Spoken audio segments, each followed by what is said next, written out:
The Holy Gospel according to St. Mark, the 12th chapter. Glory to you, O Lord. And in his teaching, Jesus said, "Beware of the scribes who like to walk around in long robes and like greetings in the marketplaces, and have the best seats in the synagogues and the places of honor at feasts, who devour widows' houses, and for a pretense make long prayers. They will receive the greater condemnation."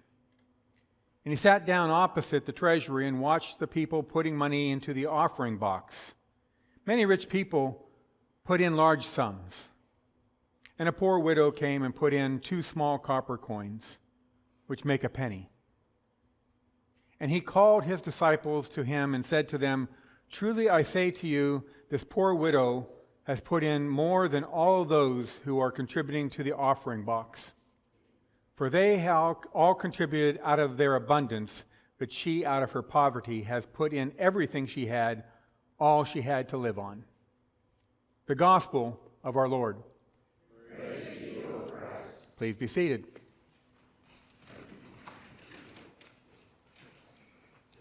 So like any other time we talk about money in the church, I would ask you not to turn off your hearing aids and to not fall asleep in the message, because it's not just a message about money, it's a message of pride, how we see ourselves and how we see the Lord in our life. The first part of this message is all about the pride of living and how people would make themselves a show before they would do anything. They would walk around and make sure that everyone saw them doing what they were doing, and their pride stopped them from being part of Jesus' new moving forward, new commandment, loving God and loving the neighbor. Their pride got in the way because they had to be a certain way. They had to dress a certain way. They needed to make sure they were greeted. They had the best seats that they could possibly get. They went to every feast that they could go to and made sure that they were sitting up where the master was sitting. That's where the scribes were at. Pride of life can get in the way. And pride in wealth can get in the way. In this final verse of Mark chapter 12, Jesus warns the people who are wealthy against the pride of being rich. There is nothing wrong with having wealth. Giving in love, which is our title today, giving in love means that you give to the Lord with a joyful heart. Not with regret or remorse, but with a joyful heart. Mark 12:40 through 44 tells a story of about a widow, a poor widow, who has given all she has to the offering box. This goes back to our own life and how we see our life. You remember about almost a month ago, I did a sermon called Wealth Conundrum. And it is tough sometimes to give up what we have, but it is also right to give up what we have. Sometimes we have to think about what we have and what others don't have. Sometimes we're asked to do something that most of us really don't want to do, but we know that it's the right thing to do. And so that is in all life. When I talk about wealth, or I'm talking about stewardship, it's not to promote stewardship just for the church, it's to promote stewardship in your life with God. I believe in whole life stewardship, not just one part of stewardship, not just the stewardship of money, but everything we have in our life. And you've heard me say it over and over and over. I am blessed because I have the Lord with me, and because of that, the Lord gives me everything that I could possibly want. I'm blessed to have a family that loves me. I'm blessed to have a wife that cares about me. I'm blessed to have all of you. I'm blessed. And we talked about that last week too. But when it comes to the wallet, Luther said it is the last conversion of any Lutheran. That's horrible for him to have to say that, isn't it? But it's in Luther's works. He said that when it comes to the wallet, that we don't give the way we're supposed to. It's the last conversion of your heart, because you can't give up what you believe is yours. And I've told you over and over and over, it never belonged to you. It always belonged to God. Always. So let's get into this message just a little bit. So as people walked in to give their offering, there were chests along the wall for people to drop their offerings in. The rich made a big production of how they were going to give and how much they were giving. But Matthew chapter 6, 1 through 4 says, "Beware of practicing your piety before others in order to be seen by them, for then you have no reward from your Father in heaven. So whenever you give alms, do not stand and sound the trumpet before you, as the hypocrites do in the synagogue and in the streets, so that they may be praised by others. Truly I tell you, they have received their reward. But when you give alms, do not let your left hand know what the right hand is doing, so that your alms may be done in secret, and your Father who sees in secret will reward you. Now Jesus rejected them and their gifts because they gave from pride and not from love. Pride and not from love. I had a colleague of mine when we first left seminary that would call me up quite often, and he would talk to me, and then he would say, "Hey, do you mind if I use one of your sermons that you have online?" And I'd say, "You can use my sermons anytime you want, but it's my sermon for where I'm at. You're going to have to redo the sermon." He goes, "Well, I just was thinking it was a good sermon. I'd like to be able to use that." I said, "Sure, no problem." And then we talked a little bit more, and he talked about giving, because we were in that time of stewardship drives. Anybody ever been through a stewardship drive before? Yeah, I've been through several stewardship drives. Did you like them? No, I didn't like them either. Even as a member of the church, I didn't like stewardship drives. So guess what? How often have you had a stewardship drive here? None. Because people come to visit, right? And for 4 weeks, we're talking about money. Money, money, money. What the church needs, money, money, money, money, money. And it just drives people away. It drives them away.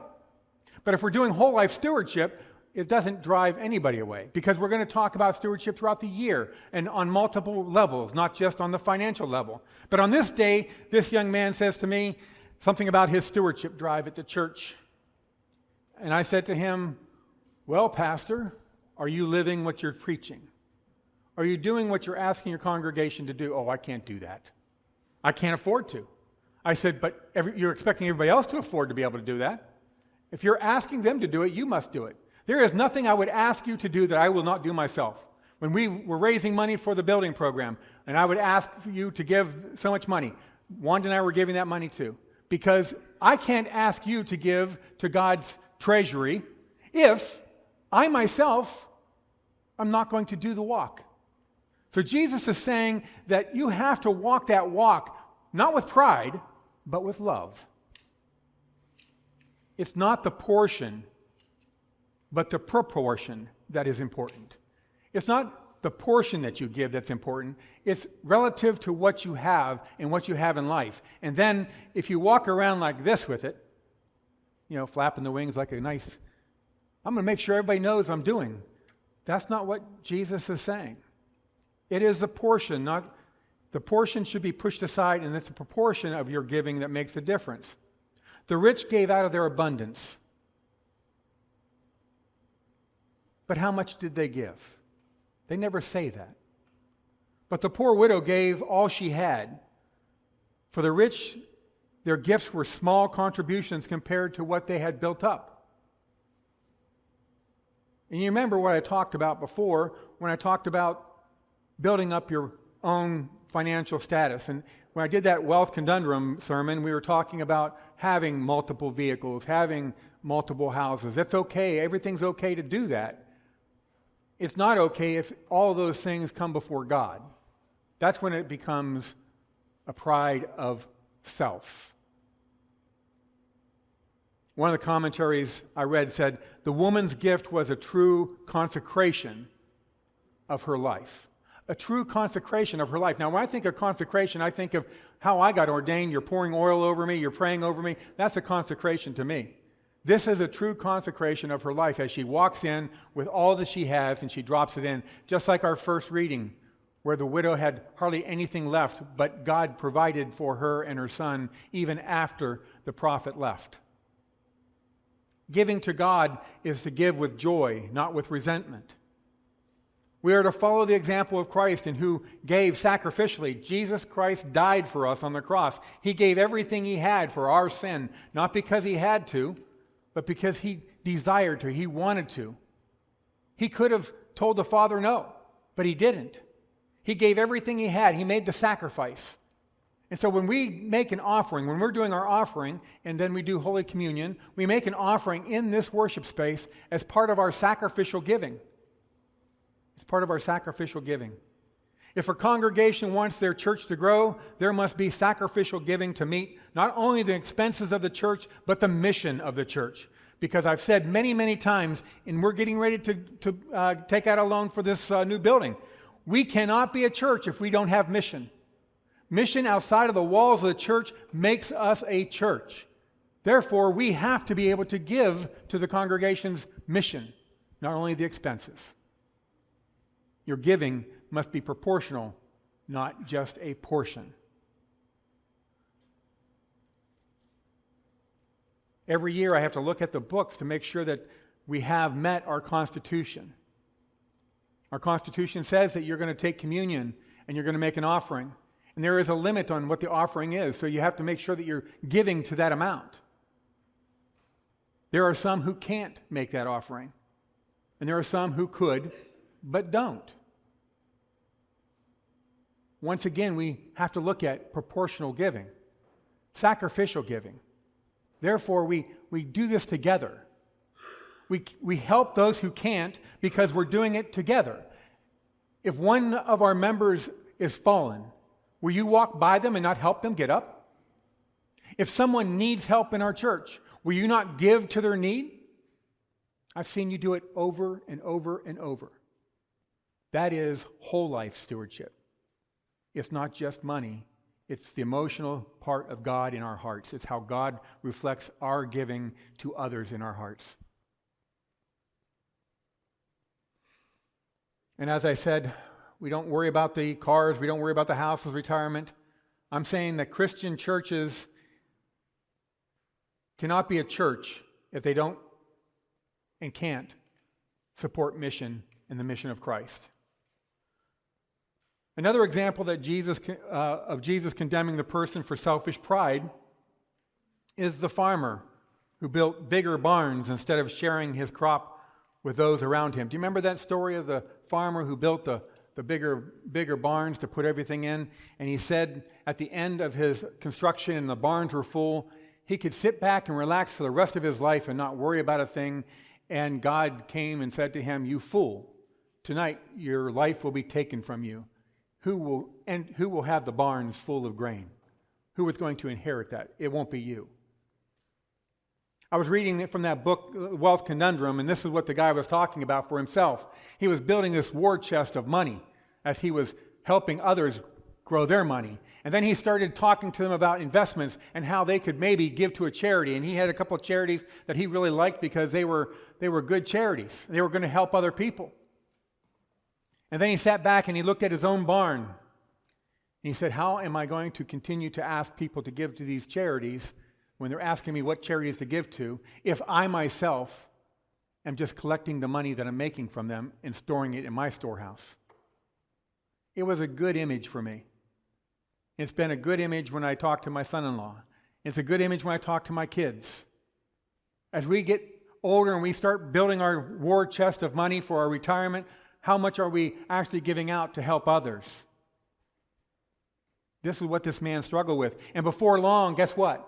He wasn't doing the 10% that the Bible talks about. He was doing 15 out of that war chest. And then guess what? He said, "Oh my gosh, I'm still getting more money than I'm giving away. I'm still getting more interest than I'm getting." So he started giving more away. Then he was at 25%. In this book, he went to 50% of his income coming in on a yearly basis was being given away, and yet God was still giving him enough to be able to do everything that he needed to do for his family. Not everything he wanted to do for the family, but everything he needed to do for the family. Building bigger barns isn't the source of how we learn our love for God. Giving in love and from your heart without begrudging is the best way. Whole life stewardship means that you're going to take care of everything that is God-given, and everything that we have has been God-given. So we have this farmer who built these barns, and Pete and Suzanne didn't know I was going to be bringing up their little farm in their place up north there. Pete and Suzanne have First Fruit Farms. They bought it to have the purpose of sharing their crop with others, letting others share the land and gather the fruit instead of building up bigger barns. and having the crop all for themselves. Many of you have ventured out there, picked grapes and done things with your grapes and gotten fruit. Many of you are buying the chicken eggs and supporting the church that way, as well as supporting that farm out there. Giving in love means that we do things together for the benefit of others and for the community. Giving in love allows us to do mission work. Without that mission work, again, I'll say to you, we're not a church. So we need to continue to think about giving in love. Giving in love takes away pride of giving and the sins that come with it. We must avoid that type of giving at all costs. Giving in love is how we obey the commandments of Jesus. And I'm going to ask you, I think you all know this, but what are the two greatest commandments that Jesus gives us? Love God and love your neighbor as yourself. Jesus says all the other commandments are hinged on those two. Giving in love means that we honor those two commandments. That we help our neighbors, we help others, and we do help others. We have the love in action going on, where we will give Christmas gifts to others. We raise money for outside persons who need money or need food, and then I use my discretionary fund at Thanksgiving and at Christmas time to help them. And all through the year, I help others who need it too. How wonderful that is that we as common people listen to what we do from our heart. We give from our heart, and we give without remorse. How wonderful that is that we follow the greatest commandments that Jesus gives us. Loving God and loving the neighbor. Giving in love is not just about money. It's about our lives together and how we do it together. Amen.